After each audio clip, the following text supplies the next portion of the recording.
మందు కొట్టడం కామన్. బంధువులు స్నేహితులు ఫుల్ గా తాగి నానా హడావుడి చేసే ప్రతి పెళ్లిలో చూస్తాం. కొందరికి కాస్త మందు ఎక్కువైతే రచ్చలేపుతారు.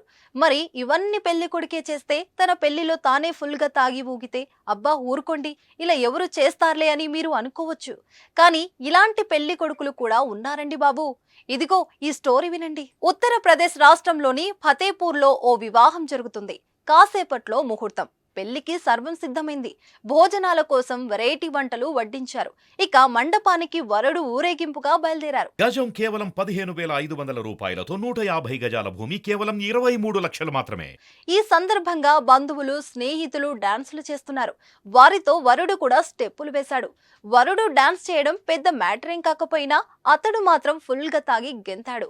ఇలా భారీ ఊరేగింపుగా పెళ్లి మండపానికి వరుడు వచ్చాడు. వచ్చిన పెళ్లి వారిని స్వాగతం పలికేందుకు వధువు కుటుంబ సభ్యులు వెళ్ళగా అక్కడ మనోడ్ని చూసి అందరూ షాక్ అయ్యారు. హీరోల ఎంట్రీ ఇస్తాడనుకుంటే కారు దిగేందుకే నానా తంటాలు పడ్డాడు. నలుగురి సాయంతో కారు దిగి అతి కష్టం మీద ఊగుతూ జోగుతూ నడిచాడు. అతడి పరిస్థితి బాగలేకపోవడంతో తీసుకెళ్లి మంచంపై పడుకోబెట్టారు. ఈ విషయం తెలుసుకున్న పెళ్లి కూతురు అతన్ని పెళ్లి చేసుకోనంటూ తేల్చి చెప్పేసింది. తాగుబోతు మొగుడు నాకొద్దు అని పెళ్లికి నిరాకరించింది. అయితే మద్యం మత్తులో ఉన్న వరుడికి అసలేం జరిగిందో తెలియదు. హాయిగా తెల్లవార్లు నిద్రపోయాడు. ఉదయం ఏమీ తెలియనట్టు నిద్రలేచాడు. అలా నిద్రలేచిన వరుడిని అమ్మాయి తరపు బంధువులు బంధించారు. పెళ్లి కోసం చేసిన ఖర్చులు చెల్లించాలని వరుడు కుటుంబ సభ్యులను డిమాండ్ చేశారు.